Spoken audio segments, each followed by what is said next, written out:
So the persona developed. I come from a video art background, and a lot of my work's video, so the background is still quite apparent. But in school, the early video that I studied that I got most excited about was performance video from the 1970s. And this video is often referred to as like performance for the camera. And a lot of the work, deals with identity or works, concerns itself with identity, and for several reasons. One of which is sort of like, well, probably the most, the biggest reason is that this was the first time that anyone had ever had their face on television. So like the act of being someone else, of like acting, became this like sort of like performative thing. Like it's like, oh, I could be on television. What would I do if I was on television? But just asking that question sort of got people to be self-reflective about their identities, and then talk and sort of allow them to talk about the mediation that occurs in media. So being on mass media, first time ever, 1970s, I studied that and was really interested in it. And then reflecting on where I was, and when I was in school, was the 2000s, and sort of the internet was a thing, and like YouTube hadn't quite started yet, but by the mid 2000s, I was still in grad school. YouTube became a thing, and the persona became about, it was like the TV moment all over again.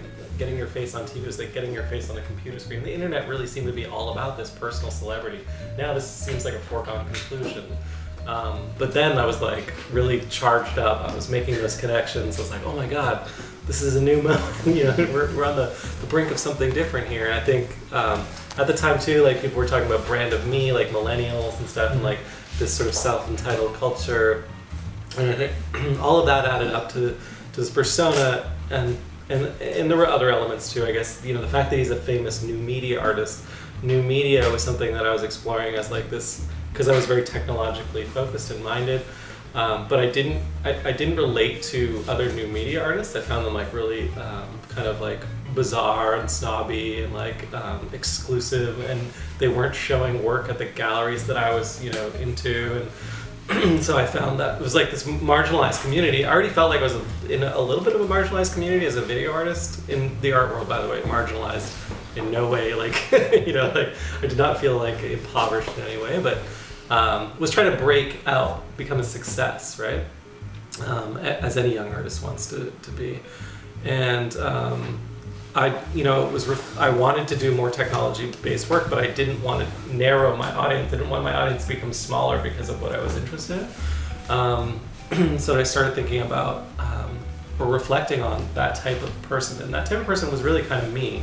And then was looking at artists that I was a fan of, like David Rokeby in Canada, who was doing work with computer vision. And he was really working as like a performance for the camera artist, might have done in the 1970s, but he wasn't really being self-aware. He was doing demos. I was looking at this gets to your demo stuff, but really looking at all these demos and like the video history of new media. If I was a video artist making new media, it was demos. It was like demos on VHS, like people trading demos on the line, like, and then always like music over top of the demos too. If it wasn't art based, it was just like sometimes like just like speed metal music, like showing off all the things that they could do in code or Photoshop or whatever. And I really loved that, and decided like, well, that was my update. That was gonna be like my, if I was gonna think about the 1970s in the 2000s.